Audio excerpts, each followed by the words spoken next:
Sometimes, it's easier to place multiple sprinklers at one time along a straight property line, driveway, or sidewalk. You can easily do this with just a couple of clicks on the mouse. Open the Sprinkler Placement command from the Irrigation menu or from the toolbar icon. The Sprinkler Placement command will always return to the last manufacturer, category, and nozzle placed on the design screen. Select a 15-foot half-circle nozzle to place across the back property line. Before placing the sprinkler symbols, enable the Offset checkbox and enter a distance to offset the sprinklers to one side or another.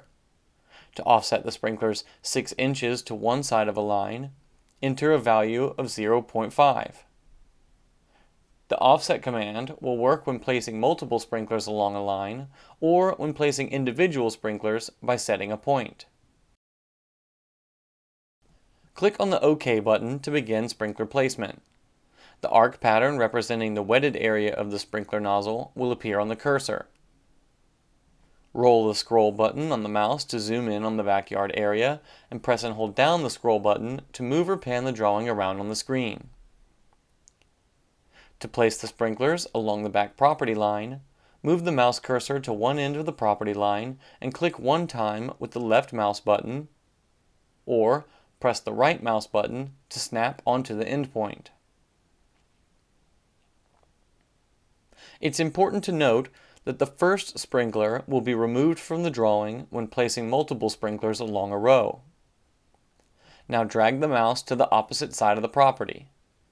Notice that the sprinklers are added to the row as the mouse moves away from the original starting point. Also notice that the first sprinkler placed has been removed. The sprinklers will automatically rotate so the arc pattern is perpendicular to the row angle. The direction the sprinklers face depends on which direction in which you set the 2 points for the row.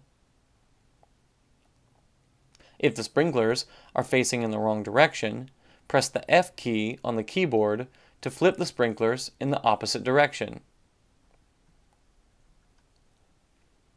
If you press and hold down the Shift key while dragging the mouse cursor, the sprinkler symbols will be spaced at exact nozzle-to-nozzle spacings. Releasing the Shift key will space the symbols evenly along the row. Once you're satisfied with the placement, click a second time with the left mouse button to place the sprinklers on the design screen. You can immediately place more sprinklers of this type on the design.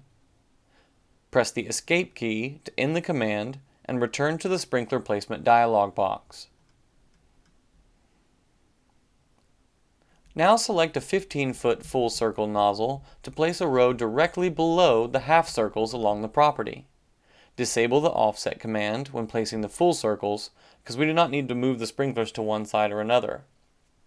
Set a point on the left side of the property, and drag the mouse to the opposite side of the property and set a second point. Press the Escape key to exit the command. You have now learned how to place a single sprinkler on the design, a variable arc nozzle, and multiple sprinklers along a row. You've learned how to copy and paste sprinklers and how to move and rotate sprinklers. You've also learned how to reduce the radius of the arc pattern by up to 25%. And that's all there is to sprinkler placement. Once you become familiar with the process, you can accurately place sprinkler nozzles on a design in no time at all.